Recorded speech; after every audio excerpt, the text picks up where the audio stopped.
Hey, Sam, you come up with that intro line? You didn't tell me that was today.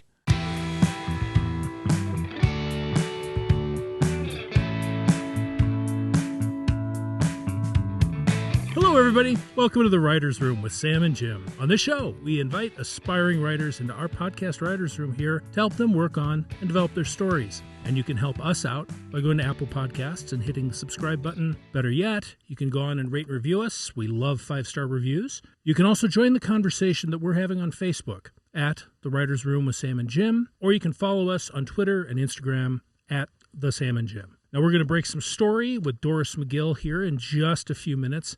But first, Sam has something he wants to go off about. Hit it, Sammy. I want to talk about my feelings. Oh, God, here we go again. What, do you have new ones?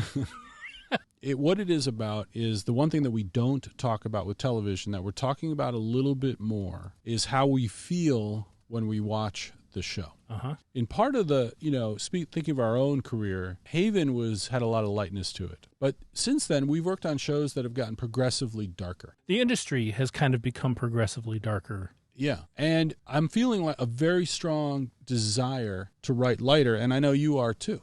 It's more fun in a lot of ways because you're making yourself smile while you do it. And then, while we're all feeling this, last year, Ted Lasso came out. Home run. And, that show worked on many levels, and I don't want to get into the breakdown of that. We all love that show. But the one thing that it really home runned on and was noted on by everybody, which was how it made us feel. That in the depths of COVID and the riots and Trump and the fires and all the stuff that was going on in this crazy last couple of years, Ted Lasso comes on and it's completely feel good. It had conflict. It had people dealing with all sorts of stuff, but it just made us feel good. We were actually talking about a different show a minute ago where a woman was breaking a show and we were struggling with it. And we realized after she got off the show that her idea was so simple and that maybe it just needed to be left simple and that it didn't have to dive as deep into every single thing because it could just be a simple pleasure. Because it's about how it makes you feel. It's not about the intensity of the characters. Yeah. Situations. You're not, and we all have shows where we like them, but sometimes you have to take a little breath before you hit play. Right. Or on the you're DVR. Saving them up for until you're in the mood. You can handle watching it. Right? Exactly. And you keep pushing them off. Like Chernobyl was that for me. Yeah. I just watched it and I just kept pushing it off because I couldn't face it. And it was hard. It was great, but it was hard. But when something light comes along, even if the show is not that great, even if sometimes I'm yelling at the screen because the characters are two-dimensional, even if the stories are too simple, not undercooked, all those kinds of things on some light shows that I watch, and I'll come in the next day and complain to you, like, why am I watching this terrible show? I'm going to stop, and then I finish it, and I know it's because of the way it makes me feel. They're guilty pleasures, but they are still pleasures. That's right. That's what it comes down to. And that is a metric that we just never apply to our writing, which is how is the audience going to feel? Well, then let's go right now. I want to go write something sweet. Let's get out of here. Okay, let's get into this week's show. Hi, Doris. This is Sam. How are you? Hi, good. How are you? Nice to meet you over the phone. Thanks for coming in. And I really want to ask you a question. Yes. JR tells us that you are writing for a graphic novel Choose Your Own Adventure app. Yes, I am. What is that, and how do you write that? I mean, how does that work? Oh, my God. Well, it's all new to me, but a friend of mine set me up with this. She's been doing it for a while. It's basically, I'm sure you have gotten an annoying pop-up advertisement on your phone if you're ever playing, I don't know, Candy Crush or something. That's like cartoon characters. And it's usually the situation will be like a woman who's like, my husband is cheating on me. Should I A, join him, B, smack him, C, divorce him? So it's one of those games, and the companies are mostly based out of other countries. So the company that I work for is based out of Hong Kong, and they are all fluent in English, but not fluent enough to know colloquialism. So they kind of have the story that they want, and then they outsource to American writers to make it sound more, So they basically give me a plot. I can choose from 3 plots. They're all romance based. They're always written from the point of view of a female protagonist. and then they just kind of tell you the beats they want you to hit and when they want the first kiss to happen, when they want, paid options to have, because you can pay for steamier options. So wow, it's just like real life. So you're yes. So you're writing. So you write the regular option, then you write the hot option as well. Yes. After that. Yeah, and the hot option is very interesting because it is still like their demographic is a lot of teenagers, so it's kind of like writing a Danielle Steele novel. Right. So it's PG-13 hot. Yes. Yeah. So it's very suggestive, but you can't really. You use a lot of words like writhe and pump, and makes me cringe a little bit while I'm writing it. But it is definitely it's pushing me in my writing in a way that I never thought that I would be pushed. So, I'm one of those people that gets embarrassed when I see those kinds of scenes on TV. Even if I'm alone in a room, everyone in my family's sound asleep, and I'm just watching something, and then it starts going down. I'm like, okay, let this be over soon. Let this be over soon. I think you need to write one of these, Sam. No, I think it'd be good for you. No, exercise that muscle. Yeah. I have written plenty of sex scenes. I don't mind writing them. I don't want to be part of them in any way. Oh, funny. And then I get on set, and the sex scene, or just the kissing, just the intimate, that stuff, I turn into like a 12-year-old. And I'm like, I just want to run. I remember I was on set. I don't know if I've told the story before, but I was on set on a show that we were on called Crisis. And Julien Anderson, I wrote the scene for her. It was a sex scene. I think I wrote it. But whatever, I was there. And I needed to be close for some reason. And I kept trying to not be close. And I got not only close, but jammed up next to the bed, squatting next to the camera. So I was in the room. And I really liked Julien Anderson. I don't know her. We were together on this episode. We chatted, and it was friendly, but I don't know her. And suddenly I'm there while she's basically, and I'm sure I was beat red the whole time. You can't even say it, can you? No. You're basically naked. You can't even say it. I can't say it. And the second I could get out of there and run to Video Village and pretend to be not, I didn't watch. I was just, I don't know why that is. So kudos to you, Doris. Interesting. Well, I have the opposite, actually. I love watching a sex scene in a movie, or like all my favorite shows are, with streaming now, it's opened up a lot. But before that, it was like HBO, Showtime. And I used to be an actor, and I went to the High School of Performing Arts in New York, and they love to pretend that we are adults. So most of the scenes we were doing, looking back, probably weren't super appropriate, but they made us do them. So I love that. But writing sex scenes for me, that's what gives me the ick, because they say something about seeing it written out that kind of takes all of like the sexiness out of it for me. Like when 50 Shades of Grey was everywhere, I did pick it up to give it a look, and it made me cringe. Like every single word of it is just like, oh, there's something about the description of that in writing that really skeeves me out. Yeah. Well, it's all very cheesy on the page, I think. It's hard to make it actually steamy. But we don't write. We don't write writhing together. We don't. No, the actors bring that on their own. Yeah. We just say. I don't. It's not as bad as sex scene here, but you're mostly trying to. And I think this is true, just like we would in an action scene where they're running and you're talking about what the goal is, what they want, what they're struggling to get to, what's getting in the way. It's the same thing here. This is what they want. This is what they're feeling. There's a zipper getting in the way. Yeah, well, we don't get into the zipper kind of stuff. We don't. Yeah, no, it's actually what's the content of the scene? Why are you bothering to show two people making love? Yeah, but also I've never written she like gets on top of him. Right. Because you don't need it. That's not the important part. No, but I've been in then the following pre-production where we sit there and map it out, what's happening. Mm-hmm. That I always find a little comical. But because then on the day, that's when I want to run away when they're shooting. Yeah. Interesting. Okay. Yeah. That makes sense. It's all a little uncomfortable, I think, especially if you are the writer being on set, because the actors, if they're, they're kind of looking at you like, you're the one who's making me do this. You wrote these words. This is your fault. Yeah. I think honestly, it's getting, when we get inside the intimacy, so deep into the intimacy of two people. So it's not just that. When there's an emotional scene and crying and all that kind of stuff, you do feel like you're kind of a creep. Certainly a peeper. Yeah. While you're watching it, and then they're 10 feet from you or 20 feet from you. Yeah. But that's the stuff the actors thank you for. Right. Right? Because that's the stuff they really want. Yeah, and it's great. And I don't, Oh, yeah. You just take that and add boobs, and I'm like, oh, my God, I have to run. Because I'm 12. Well, that sounds like an interesting thing to write. And I'm... it is. All writing is writing. But let's get into your more conventional writing. Which, what you got for us today? What are you writing? What are you working on? So I have a pilot that I've written a few pilots, but this one is kind of, I think, my favorite. I don't know. They're all like your babies, but this one is my favorite. It's called Baby Gay, and it is a half-hour comedy. Not a sitcom quite. It's a little bit drier, but it's a coming-out story about a girl. My log line is a former sorority girl moves in to her boyfriend's house in Brooklyn and finds herself falling in love with his lesbian roommate, which leads her to reconnect with an old friend who helps her to figure out her sexuality. So let's stop there for just a second. That's a terrible logline, right?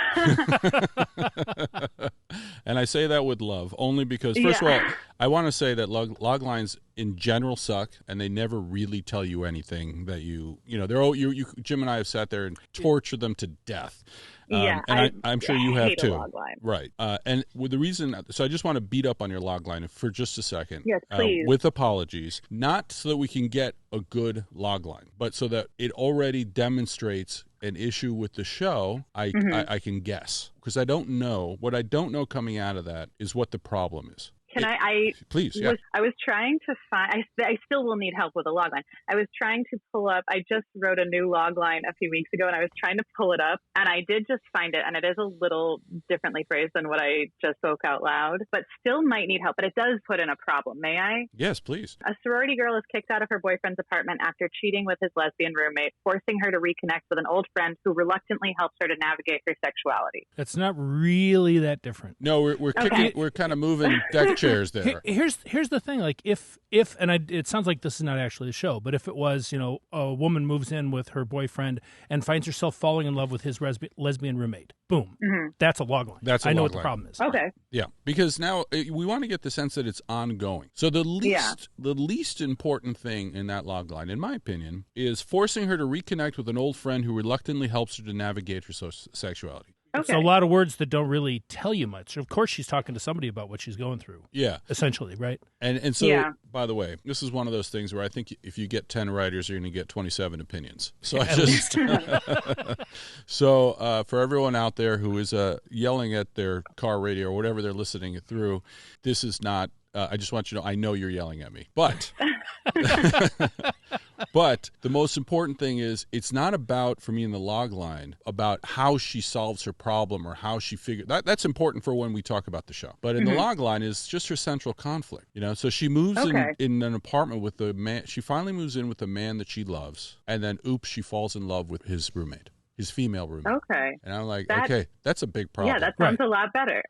Right? It's just less. And it's there's a dynamic story engine in that. Yeah. Right? Like, I understand what the problem is. She's torn between two kinds of love. Right. And then you're going to say, well, that doesn't tell me the show. And that's what the person who's screaming at me while they're, walking, running, canyon, listening. And I'm like, listen, you're right. It's not the show. But it now makes me want to say to Doris, and by the way, I say Doris because I have an Aunt Doris.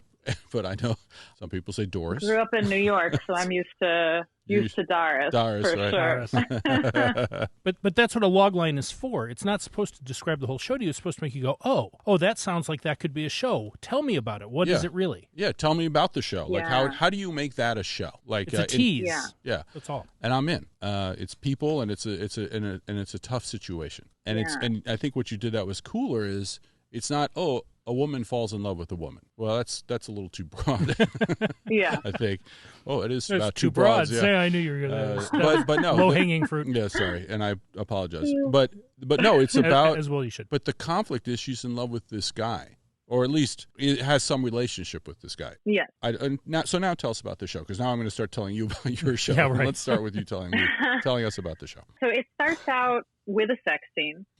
It basically starts out in the present, the night that Jackie, who's the protagonist, her boyfriend walks in on her and the lesbian roommate, CJ, and obviously flips out because it's his best friend and roommate and his girlfriend of a few years. And then we see Jackie kicked out. She makes a phone call to someone. We're not sure who it is yet. And then we go back, flashback a couple months to Jackie graduating college, her boyfriend asking her to move in with him. They move in together in Brooklyn. So she's in a new city. She's from Connecticut. She's from like a very small, very kind of white bread town there. Moves to a huge city, is meeting people that she's never even seen before, specifically CJ, her boyfriend's roommate. And then we kind of see how they fall in love. Act 1 is kind of connecting, her realizing that she has feelings for this girl, trying to push them down, and that all kind of culminating in the two of them having sex one night. Okay, so let me ask you some questions here. Sorry, let me interrupt. Yeah. What do you think the flash forward is doing for you in this case? It is a flash forward, right? The first flashback. Scene? Flash. Oh yeah, the first scene. No, it's a flash forward. I mean, it's essentially a flash forward of the rest of the episodes in the past. No, yeah, it's then it catches up. So the way that I did it is that it's a flash the beginning forward. of Act 2, there's like a pre-lap interruption of the friend that she calls in that first scene, and then you realize that flashback or present time was her telling her friend this story of how she fell in love with this girl. Yeah, and I totally get how you can make this work. I mean, you're starting out with, and we can get bound. I don't want to get bound up in the terms one way or the other. And again, everyone's going to have different opinions about this, but to me, you're not in the present at that moment. You're actually ahead of that because she's already moved to this. I don't know where you are, but we start in one timeline, we go back, catch up with that timeline, and then go forward. That's yes. So my question isn't the structure. It's you have that scene where she's making love to a woman who we then find out is in that scene. We find out is a roommate. What does that do for your show? If we go to say Breaking Bad, right, the classic, we now know, Walt, this guy that we don't know, has a gun and doesn't give a shit. And then we go right back to him being, the next scene, weak and in bed with his wife. And we're like, holy shit, how did he get from that to that? Yeah. Well, what is that doing for us, that she's having sex with a woman? I mean, it's in the same vein, obviously a very different story, trying to do the same thing because we go from seeing her with this, and the woman specifically, CJ, is, like a stereotypical sort of fuckboy personality. So like lots of tattoos, piercings, short hair kind of thing. So we go from the scene of Jackie having kind of this like crazy sex with her to then all of a sudden seeing her 3 months ago, graduating from college at Boston College, surrounded by all of her sorority friends and very just sort of uptight and, kind of your stereotypical basic sorority girl who's got her whole life planned out. Here's what you can't see, Doris, right now. Is Jim's confused face. But hold on, Jim. Let me before Jim jumps in with that. Here's what I like about what you said. And here's what I'm going to propose, and I'm going to wonder if this cures Jim's face, which is... Okay. Oh, it'll take more than that, I'm sure. Well, if I can get the furrow out of his brow. But, and this is where I say to Jim, hold on, let this suck for a minute. It's okay. If you're saying that you're taking vanilla girl, right, conventional vanilla girl, and now she's in this more... what's the word? Very narrow, like very intense sexual experience with. Am I allowed to say butch, or is that word still within my? I'm so afraid. I am personally okay with it. I don't. Do you get know what the rest of the community feels? Okay. Okay. So, and she's butch, and that dynamic is what? What's interesting to you about that dynamic? What's happening there? Forget about. I don't want the boyfriend to come in and all that because I only care about Doris at this moment. And if you're saying you're going to put Doris in an extreme situation so that this sex play that they're having is interesting in some way and extreme compared to where she came from. So we're doing basically a hard cut from whatever that is to her in her vanilla place. Can I jump in for a second? Okay. Which is just to say that I think for this structure to work, I think I need a dose of the vanilla girl first. I mean, there's a version... There's a version where you do like a whirlwind kind of quick cutting sort of thing, small snippets where you create that impression of this person, right? You see, it's Buffy and, whatever, these ridiculous uptight people, right? And she's in that world.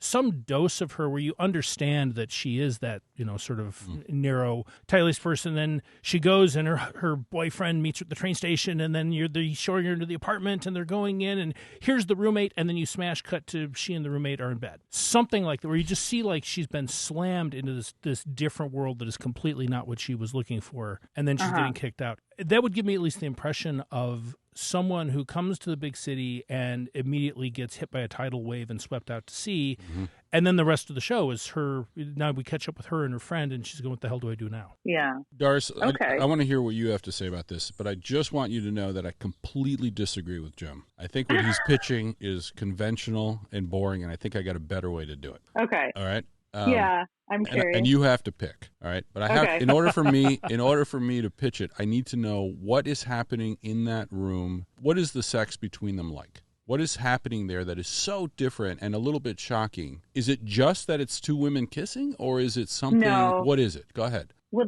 what I want is like, if this has been such a pent up thing for the two of them. So this is like one of those really, really intense, like, you know, biting, clothes ripping, like the way that I describe it is that it's hot as fuck. Anybody would be into this except for, and then that's when the boyfriend enters and he's. Okay, the thing that I would pitch, and this may address Jim's thing. What I'm worried about with Jim's thing is, and I know what he's going for, he wants to see the turn in there. We don't have that in Breaking Bad, of course. We just start out with intense, crazy shit. But what I'm saying is, to get Jim's feeling on it, is if you had, and this is only illustrative, if you had Jackie come into her apartment, and she is very nervous, and she's wearing very conservative clothes, or she is something that represents her conservatism, her regularness, and then she turns, and there's the other woman. What's the other woman's name? CJ. CJ. She sees CJ, and CJ is not what I was expecting to see, right? Yeah. And then things pop.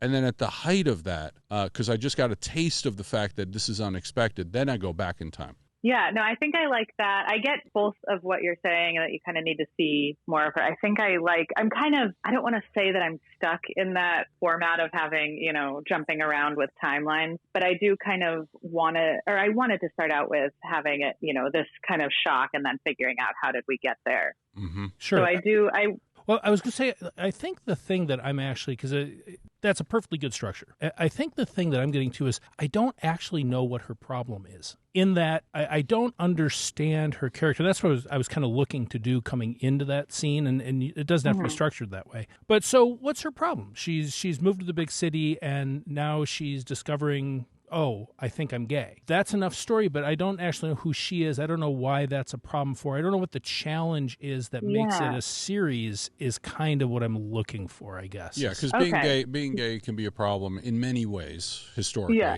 So how is it a problem for her? I get that, and then maybe that'll help. And that's the piece I'm missing. I think is really understanding who she is, so that I understand why it's a problem. Yeah, so the initial problem that I have is so her boyfriend and CJ basically have this app that they started together that kind of blew up. So part of the reason that she moves to the city is to work for their app. She really wants to be a social media manager, and they offer her this position. So she also has like a network of her friends from college who are all these sorority girls who are already living in New York. So she feels like it's a very safe move. And then when she hooks up with CJ and she gets kicked out of their apartment, she also loses her job. And she's too scared to tell any of her friends about it because they all know about CJ and they don't care for her because they think she's, you know, too out there. Mm-hmm. And so then what I kind of want to do is just have it be Jackie ends up reconnecting with this girl that she was freshman roommates with, who is a born and raised New Yorker and an out lesbian, who kind of helps her find her place in the community. And what I wanted to, this is very broad, but what I wanted to focus on, there's a lot of coming out stories where someone comes out, it's super hard, and then they meet the love of their life and everything is great forever. And I think that in real life coming out, especially I think in New York where there is a pretty big queer community, it's sort of like starting a new high school. And you have to find your people, your cliques. There's different, you know, inside jokes, different styles for different cliques and things like that. And there's the mean girls and there's the fuck boys. And it's very different from, I think, what most people expect. That's, you know, once you can be your true self, then like you're going to be happy forever. And really, it's just like, you know, any other group of human beings where there are people who are really nasty and it's really hard and it takes a really long time to find your place. It's 10 times more interesting than everything we've talked about to this point. 100%. That concept of, coming out in New York is like starting a new high school, boom. Yes. Yeah, and that's what I want the series to focus on. So that would be kind of like every episode is this girl that she reconnects with from college is very in this quote unquote scene in New York. So kind of takes her around and she meets all these different people and is going to different events. And then CJ, she kind of is somebody that she's in love with, and she's kind of realizing that in her mind when CJ was just her boyfriend's roommate, and they were in love, she was just this person who existed only in this apartment. And now that she's in the queer community, she's realizing that CJ is kind of dating a lot of girls. She's not that nice of a person. Like, she kind of is like a lot of the stereotypes of, the way boys are that I think people don't assume girls would be. So she's kind of coming into this like, oh, being a lesbian will be so much easier. Like, everybody's so nice. And then she realizes the person that she was in love with actually has insane commitment issues and kind of parties a lot. And that's episode, just so we're clear, that can be episode 2 or 3. Yeah. I mean, these are all things that unfold over time. I mean, this is great. This is the part that this is everything that matters. Yeah, and as you're talking about this, I don't care about the sorority, college, like any of that stuff, like all that backstory. That can come up as she's talking to other people. I don't even think that's important. It's really, it's that moment of surprise. Like, you could have her walk in there and have her meet the roommate and whatever that is, and then do a sex scene or whatever that is. But then it's about her connecting with her friend and being kicked on the street. It's so much more interesting to see that in sort of front story. I don't know that you have to jump all the way back, because it almost feels like a stall to me. Yeah. The reason that I wanted to do the jump back, which now that talking it out, I'm not married to that idea. I sort of just wanted to represent, and I think there's other ways to do this. When I came out, I kind of had it very easy in high school and in college, and I always had a lot of friends, and I felt, like I was one of the lucky ones who, didn't have anything that crazy different about me. I was able to kind of coast through with friends and parties and whatever. And then coming out was the first time that I was like, oh, I don't belong here. And that was kind of a startling thing for me, because I was just so used to belonging my whole life. You didn't belong. I was thrown into this world. You didn't belong where I didn't where? belong at all. In the queer community. At first or because ever? At first. Okay. No, I mean, kind of. I mean, I've lived with my girlfriend for 4 years, and there are still a lot of places where people will take one look at me and just think that I'm, a straight girl, just because of I kept the same style that I decided I wanted to have when I was 15. I found the haircut that worked for me. I don't want to change it. That could be a lifelong quest all by itself. Yeah. Yes, exactly. But because of kind of the way that I present, that was something that was surprising for me. Was that for the first time in my life, I really didn't fit in, and people were looking at me weird. And I definitely found my place eventually, but it was a long road. I guess more than the specifics of the structure and how much of which parts of the story you're telling, for me, the key thing is here in your pilot, that moment of her being surprised to suddenly find herself having mad, crazy sex with CJ, and that opening this door to a side of herself she was not aware of or did not recognize in herself. And then the aftermath, that's the interesting thing, because that's your actual show. That is the engine of the show. I have discovered this piece of myself, and I'm going out into this community, and everyone else has had or is having that same experience of finding themselves in this new identity that they didn't have before. And that's the show, and that's great. And so, however much I feel like a lot of that backstory of her and who she was is actually the character we live with, because that's who she brings to every scene. Is I've always seen things like this, and I've always lived like this. What is this? This is new. I don't know who are these people. I've couple thoughts on that. I'm curious, Doris, how you respond. But the first one is the sex part to me. That's not as important now that I've heard Doris talk about the show, because it's really not about even necessarily a woman discovering that she loves women. It's about a woman trying to figure out how she fits in a community of gay women, and something that she never thought she would be part of. And now that she and in order for me to see her feeling lost and adrift and at sea, really, in this world that has rules and cultures and all this stuff going on, I do want to see her on dry land a little bit, so that I understand what her life is like a little before, or in some way, certainly in the first episode. And I don't need to see everything, and I don't want it to be boring. It's, I'm always railing against, and every writer is always fighting against, here's my establishing boring shit, let's just get through it real quick, and now I'll give you the cool lesbian sex, and we're in the middle in the club, and we're doing crazy shit, and she's like, who am I, what am I? No, and you want to start there, and that would normally be my inclination, and I'm not, but I do want to see her on dry land a little bit for her. Yeah. You know, I want to see her getting that haircut, so to speak. And I want to see her wearing and being accepted and part of a group that then she not only loses, and you're not telling a conventional story of they reject her, right, because she's gay. You're telling a more nuanced story, which is they don't provide for her the way this new group provides for her. Well, and you almost need to see her bouncing between two worlds, right? Yeah. If she had some of her sorority sisters in New York and she's still presenting to them one way as she's trying to explore this other self, and she's making choices about who she's going to become. I mean, there's tension in that. Yeah, and that struggle feels really interesting. Interesting, yeah. Right? Like, everyone comes out of college and has to decide who they're going to be, right? Everyone's building new selves. And this is a very particular version of it that I have not seen. It's probably in the L Word. They've touched on it in some way or another, but it's good. It's I don't remember. I remember I saw a bunch of the first stuff, but not the reboot. Yeah, I haven't seen Yeah, my comp for this when I have sent it out to fellowships was L Word meets New Girl. Oh. Yeah. I mean, I think that'll confuse a lot of people. It's not automatic. We've heard now about it for a while, so I'm like, oh yeah, I can see that coming. So knowing that, and what do you think? What would be a structure that might work for you? What's your thought? Well, now I'm thinking at the end of Act 1, when we get back to present day, where I had Jackie was coming back from a dinner with her sorority friends, and then she ends up hooking up with CJ for the first time. But now I'm thinking that it could just start off her kind of being dropped off at her apartment by her sorority friends, coming upstairs to this apartment that she's kind of curated since she's lived there for a while, seeing CJ, and then almost maybe just having them hook up as if it's been an ongoing thing. Like this, we just assume this is something that they've been doing. I still feel like the boyfriend has to figure it out at some point because she has to be kicked out to reconnect with the other friend. Well, the boyfriend, but I feel like the boyfriend thing, the big thing that's interesting to me about the boyfriend is what's the point of the boyfriend, really? I mean, is he an ongoing character? No, not really. So if we're basically dispensing with this character in the very first scene, then I'm going to ask, I don't want to blow everything up. It's always easy to blow it up and say, hey, that was great. Good luck.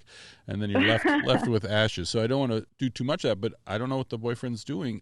If the story is about her integrating herself into a new community, unless the boyfriend's trying to get her back and is trying to offer her another path away from that community, then okay, he has a value. It's almost more interesting if she has to choose to tell the boyfriend she's leaving him than him catching her in flagrante delicto and kicking her out. Because then it's a choice on her part. It's part of the shifting identity thing to be like, not that. But that feels like something that could happen down the road, too. Like, and I know if you wanted him to be in the show. And Doris, I want you to speak to this, but I have a feeling you've crafted this scene and you have it so crystallized in your head and it's so great and delicious in all sorts of ways. And now here we are saying, but is it serving your story? Because we got into your story as we see it, which is as you see it, I think, which is her trying to integrate herself into one community while trying to keep a foot in the other one.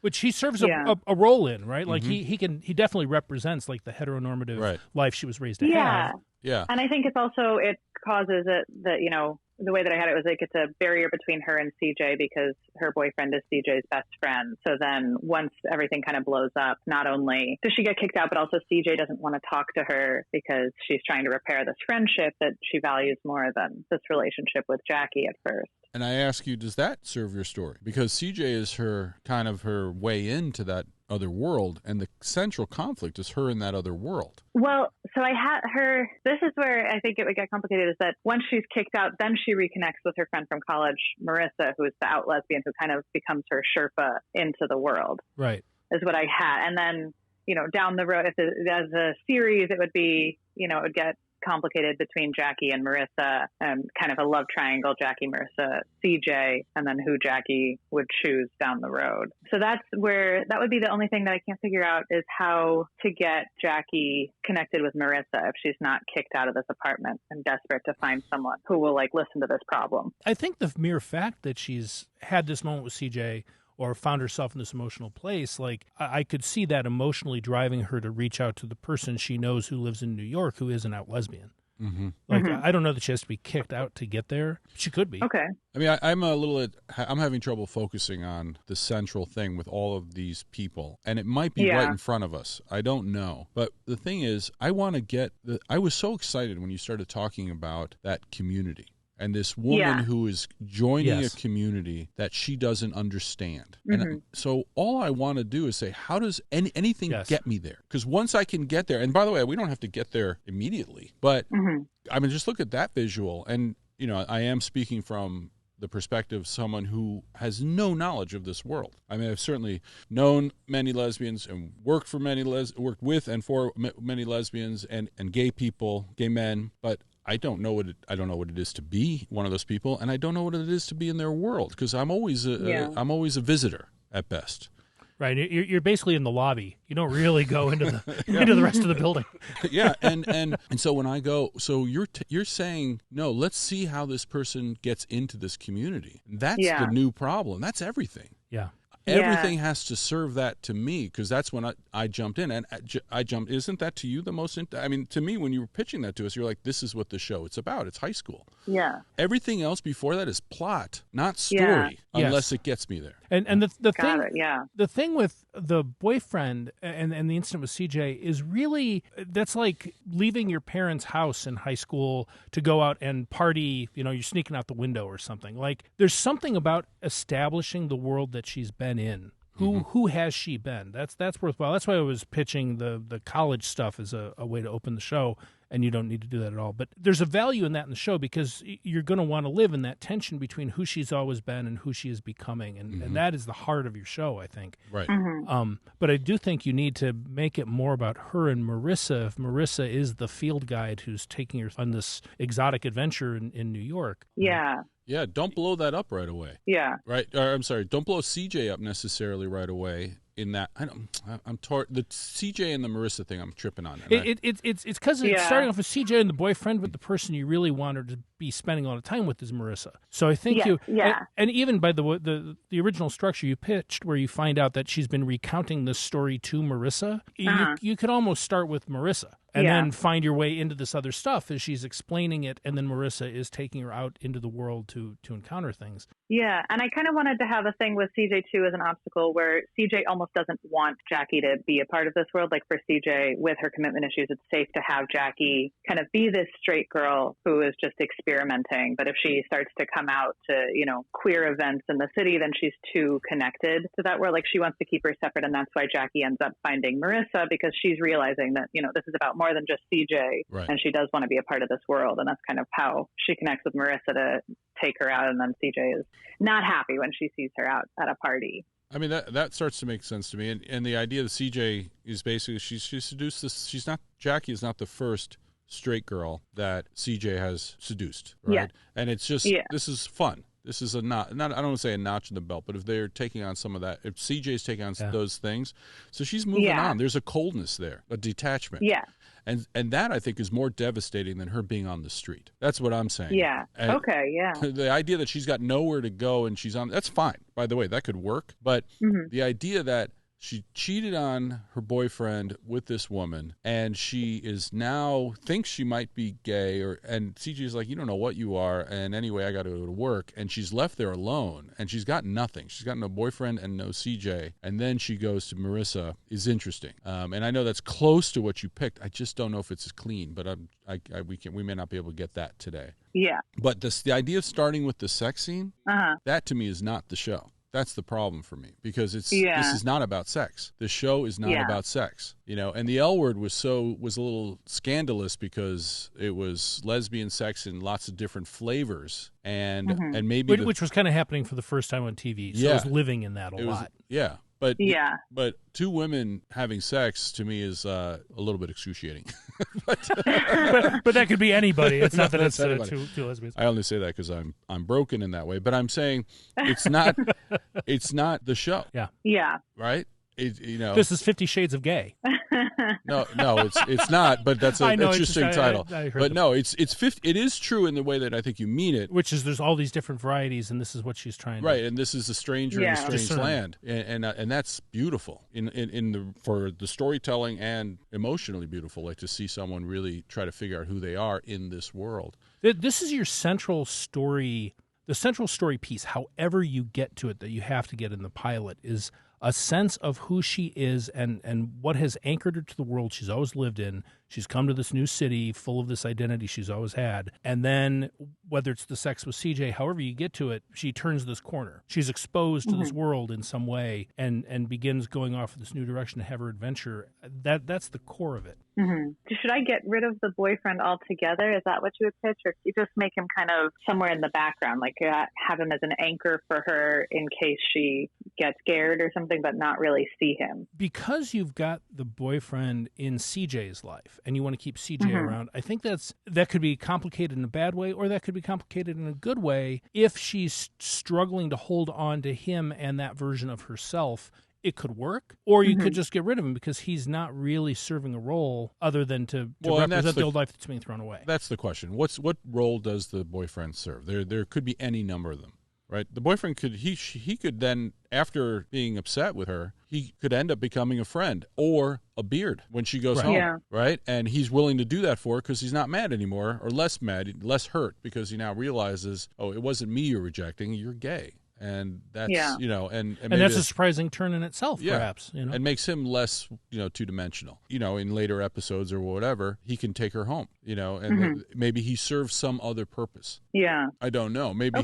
but we need to find out what his purpose is. Otherwise, he's just an ornament right now. Yeah. Yeah. And I don't know. And the question is, for me, how do we start this is very important. It's important on every show, but this is a tricky one, and I don't have it. I mean, almost the flash forward that just keeps coming into my mind is basically this. What's in Sex and the City? What's the straight-laced girl? Or Charlotte. Charlotte. Yeah. Charlotte. So the thing that Charlotte is always so good at, her sort of wide-eyed thing, even though X number of episodes later, she's done this, she's been with that guy, this guy, that, but every time it's like, she's like, oh my God. What's going on? But there's this moment of going into some packed, and I, by the way, have never been in this kind of bar, so this is just me making shit up.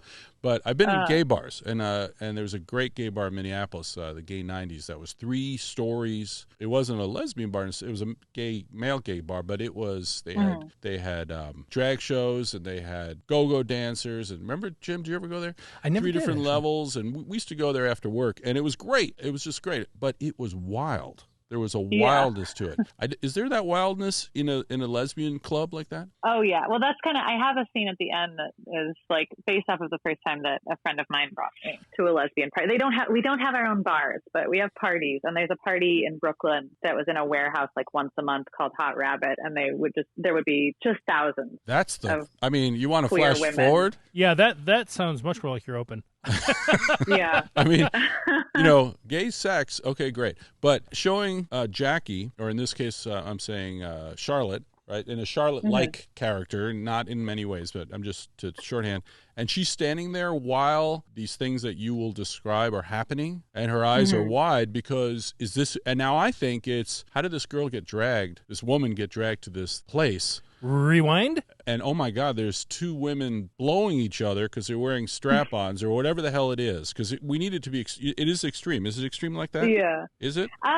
They do like a lot of burlesque shows. Great, and things like that. Great. Yeah. Whatever that is, right? And it's so out of her clearly, and she's got that wide-eyed thing. I'm never going to guess from that scene. And I think it's going to be a beautiful surprise that she wants to be there. Yeah. Right? That this is that she's actually gay. And that it's not a story of a straight woman who's been taken to this place. It's a story of this wild that is not on her radar. It's actually a woman that's been brought. The fish going into water, but she's never been in water before. Yeah.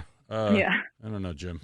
But it's kind of a fish out of water story, except she's actually getting into water. It's where she belongs. Time. That's right. Is any of this resonating? Is this Doris? I'm so afraid right now because not only am I in a world that that I know nothing about, and I'm sort of trying to construct something. No, this is actually very helpful, and I feel like this is a pilot that I've gone through multiple iterations with, and I've gotten close to like getting fellowships with. I've gotten to second rounds or whatever, and then kind of I know there's something that's not quite clicking or it's not fitting together. So this is it is kind of a little bit like blowing it up, but that is something that I needed to do and just didn't know where to start. So this is very helpful. Yeah. And it is good to just know which parts are interesting to people as well, or most interesting. I think what Sam's pitching about doing that party off the top that helps you more than the sex scene is the sex scene takes place in her world, right? Like when she gets, it's her boyfriend, it's his apartment, it's CJ, his roommate, all of that stuff, which makes her world very muddy. In this way, if you're opening with her in this world that is like total mind blowing, she's Charlotte there with her white eyes, and then you can go back, however you do it, to her world, which is still her world.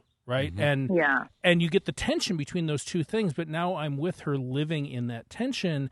And if she's gone to that party, say, or I know that she's had that reaction to that party, and then I see her starting to look, sideways at CJ, whatever, like it gets more interesting all of a sudden. And that's happening in her world. And I understand there's a dynamic there that begins to build, and it starts to feel more like story. Yeah. And it's really about the journey now. Now I'm in, and I want to know how did she get there, right? Yeah. Right. And if you start her at her job where she's doing something just vanilla in a vanilla way, I'm not bored by that. It's not feeling like a setup thing. I'm waiting for the shoe to drop. I'm waiting for the shoe to drop there? that whole time. Yeah. Right? I think they're onto something here. Because the funny thing is, why did you think, I'm curious, Doris, why did you think that her having sex with a woman was more interesting than her in that club that you're talking about, which was your idea that she goes to this thing? I was just trying to pull it forward. Why do you think that's more interesting? Is there something? I just thought that it was kind of a moment where she was blowing up her life.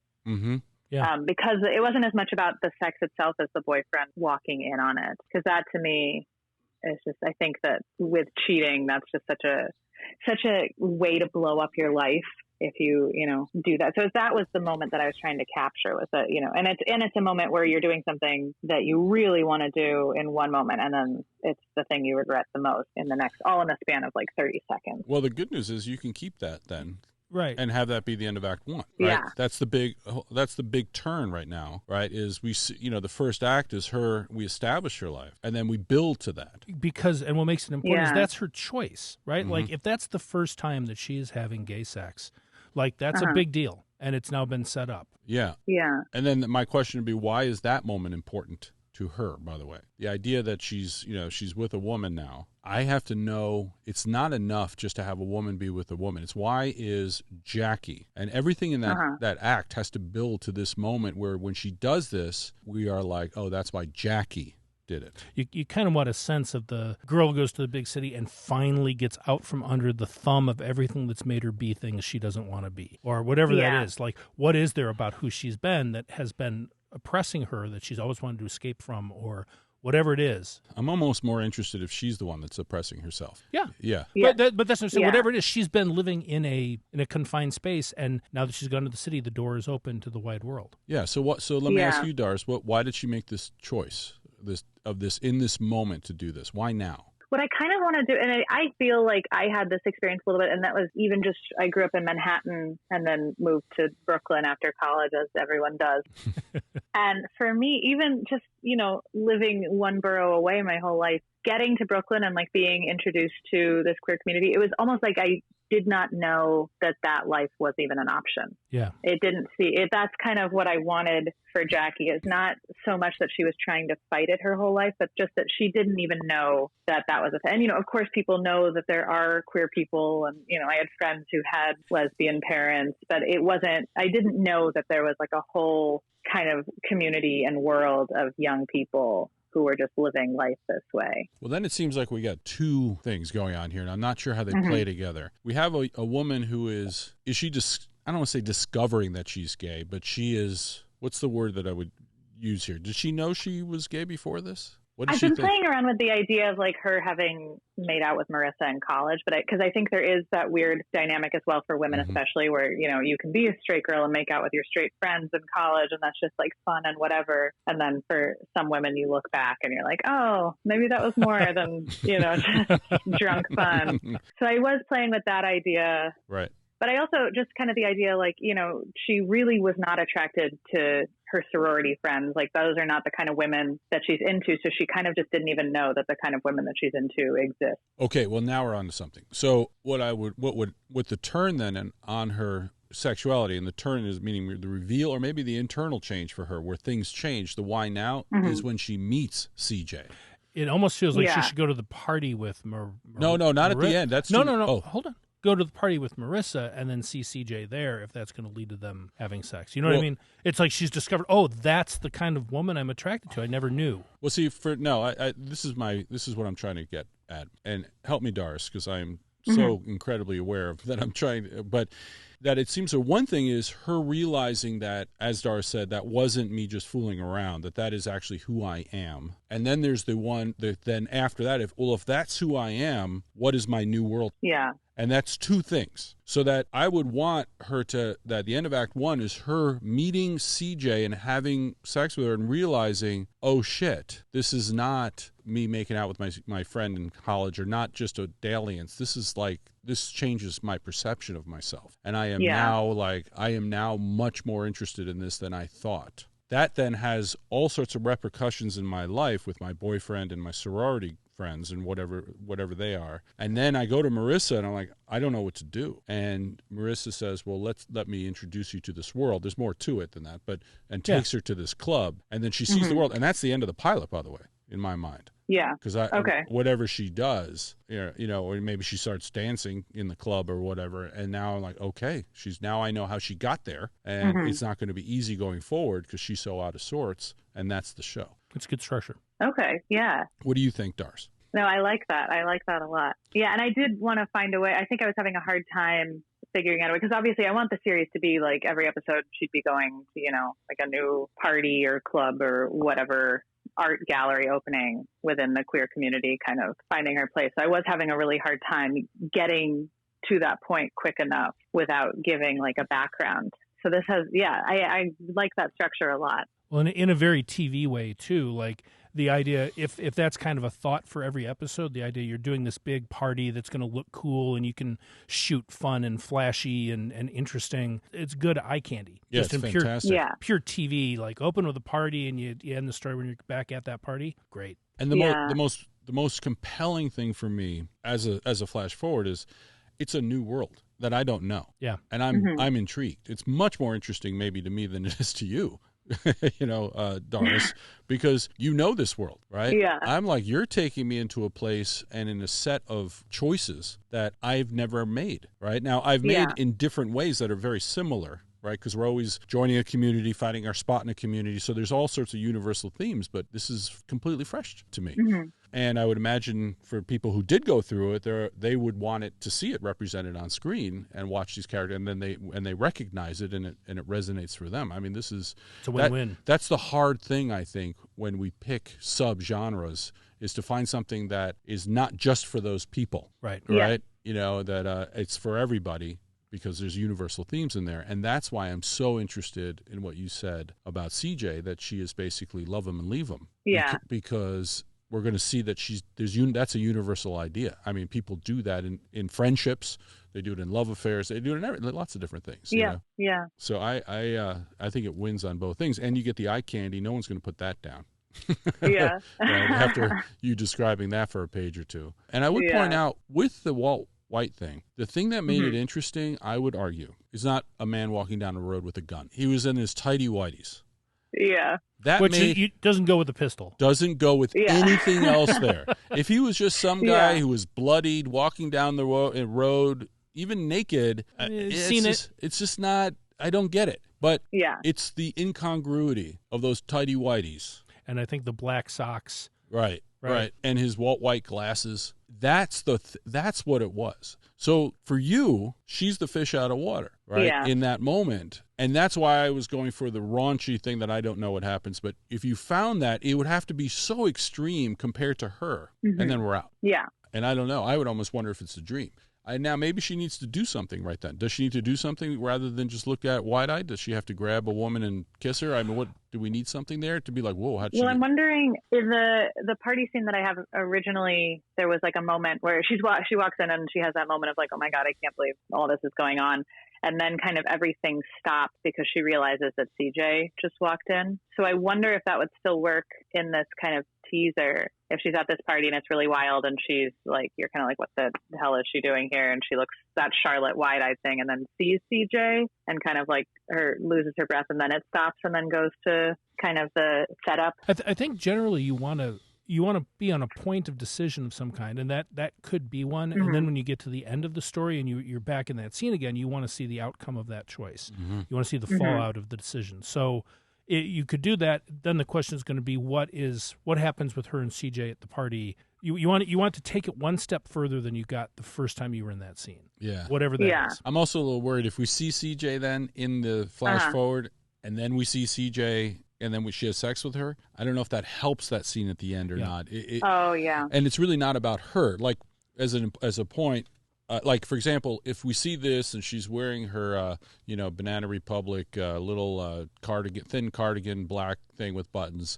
I don't know what the hell she's wearing, but and in that moment, everybody's dancing, and there's lots of states of undress and lots of wild wardrobe chase.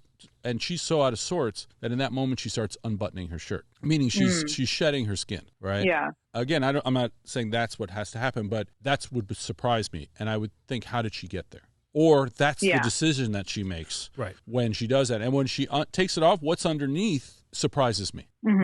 Right? It's not that you whatever it is, you need that surprise at the back end when you come back to that scene. So underneath there is a glit. I'm making it up, but it's something that is more appropriate for this room, whatever this party is. Almost as if she's been secretly prepared for this the whole time. Doris, I want to no, because that's that's the change that happened over the whole thing. Doris, I want to thank you because I don't think I ever could have found something more excruciating than sitting in a room with Julien Anderson while she took off her clothes and had sex with someone. But now pitching to a gay writer how to do gay story in my opinion, is got to be more excruciating.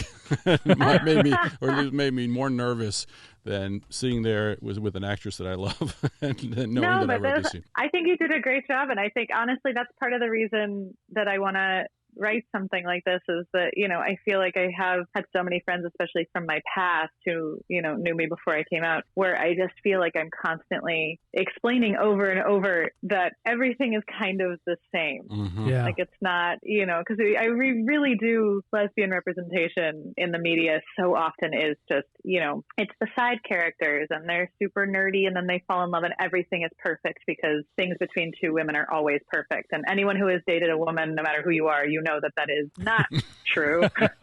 And now you got two of them. So it's a community that has like more drama and more judgment and all of these things that I think are so often overlooked by, and that's not to say that of everyone. There are absolutely fantastic people in every community in the world, and there's also terrible people in every community. So I just sort of, that is kind of what I want to do is just take, like your typical coming of age drama, but have it be about finding your place in the queer community and just kind of showing it's not always the same. And yes, you can relate to these things because you've been through the same kind of things, even if they weren't at a queer club in the middle of Brooklyn. That's great. I think it's just great. I think Thank you. It's a show I would happily watch alone. Oh, thank you. And through my fingers, but I would watch it. And thanks for bringing that world to us. That's not one that I ever. Well, thank you for listening. This is really great, Doris. Good luck. This was awesome and very helpful. Thanks, Doris. Great. It was fun. Thank you. And that's all we've got for you this week. Our producer, J.R. Zamora-Thal, is working the mixing board. Our logo was designed by Julien Debar-Monclair, and our music was provided by Buddha-Rays out of Austin, Texas. If you want to get in touch, we are at The Sam and Jim on Instagram and Twitter. And you can find us on Facebook and YouTube as The Writers' Room with Sam and Jim. And if you like hanging out in the room with us, give us a follow on Apple Podcasts, Spotify, or wherever you get your podcasts. And tell a friend, would you, so we can get JR paid. Thanks, everyone. See you next week.